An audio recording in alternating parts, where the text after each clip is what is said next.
it's definitely something I would recommend, or like me thinking of like, I mean, many years in the future, but like for my kids, it's like, it'd probably be good to give them the experience of having both sports, like individual sports and a collective sport. Certainly, because there are pros and cons to both, and it depends on what you just fall in love with. Do you want the process to just be very personal? Like, do you want a personal project to work on, or is it something a little bigger? And then, in swimming and in track, if you can do well enough with these individual sports, tennis, I think, is another one of those sports, or golf.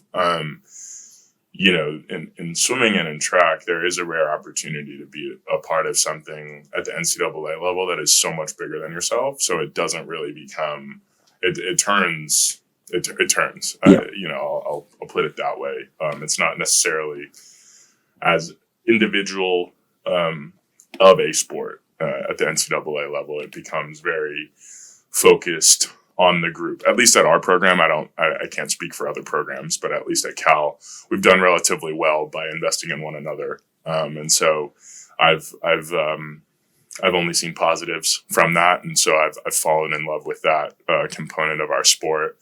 And, that's something I've only been introduced to, for, I guess, 4 or 5, I'm going on my 5th year, I guess. Right. Yeah. But I've loved it. And it's something that I've, now experienced, since freshman year. So I'm very lucky. Investing in one another. Mm-hmm. What do you mean by that? Or give me an example of what that is. Just always looking out. Our program, we only have, I guess we have 4 coaches now, and there are 38 guys. And we're combined now. So now, combined programs. So there can be up to like 75 athletes in the water at once. And, that's, you can do whatever ratios, right? But you rest assured, eyes can't be on you all the time. And so you just try to help your guys out. If you got to realize that everybody in the pool is really good at what they do. Somebody is doing something better than you. So there's always something to learn from somebody else. And there's always something that you can provide that somebody else may not be thinking about. And so, a lot of our group, has really bought into just like peer review, and, asking a guy, oh, hey, can you like help me look at this video? Can you help me walk through the swim? Or what are you thinking about during this swim? And when you have guys, that, quite frankly, are really good. You have guys that are Olympians, have medaled at the Olympics. You have guys that are chasing that. Then you have guys that are chasing, making a Pac-12 team, making an NCAA team.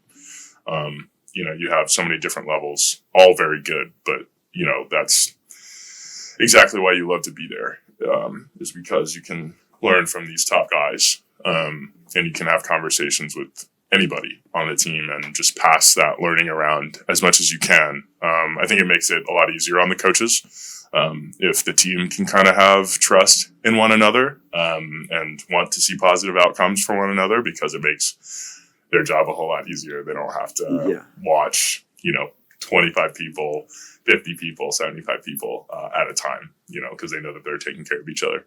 Yeah, and it's weird. I've been playing, while you were saying this, playing with this idea in my head of, well, they're a team, but they're not a team, but like as of performance, but they're not a team, but points wise they are. And it's interesting that, like, to put it this way, many people, when they look at Cal as a university, right, it's like, wow, what an incredible place. I was talking about this with my roommates recently. I think of college as a country club, for example. Yeah.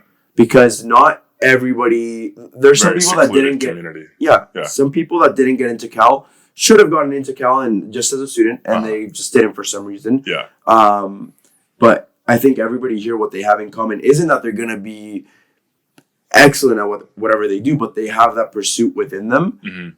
To put that more specifically with your team, it's like a country club in a way of some people wanting to make that Pac-12 team or the NCAA team or an Olympic pursuit or whatever. Yeah. And you guys are just like learning off each other. maybe for a team result, but mostly because you're individually just trying to get better, and that makes you a team. It's like it's a group of guys that are really good, that are trying to get better, and that's what makes you a team. Isn't that crazy? Yeah, no, it's and it's so easy to buy into. I was fortunate enough to come in on a really good team. The team did not need me whatsoever to win a title.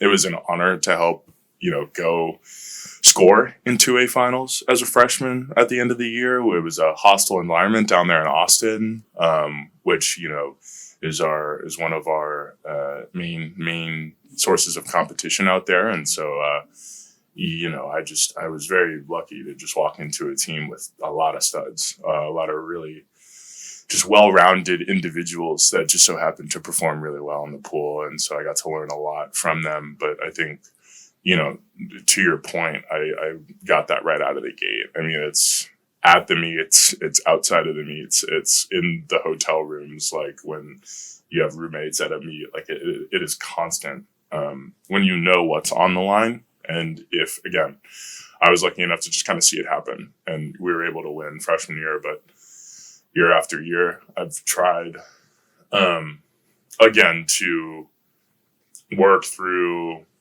being a freshman, a sophomore, a junior, a senior.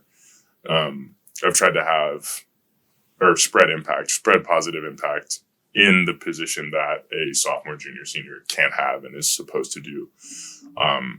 Understanding different personality types, assessing what kind of team we have, where our strengths and weaknesses are, and learning how to help uplift as many people as you can.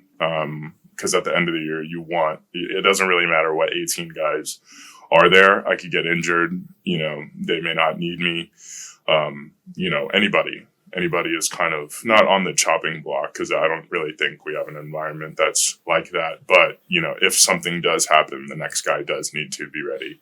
I think if you can just kind of see that, and I think a lot of the guys understand that being in an NCAA final, XYZ, the pressure or whatever, that's a privilege.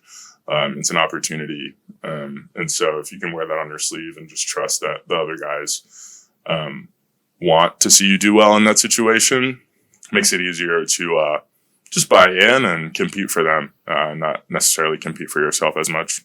If you like this clip, then you'll probably like the full episode as well. Make sure to leave a like on this video and subscribe to my channel for more.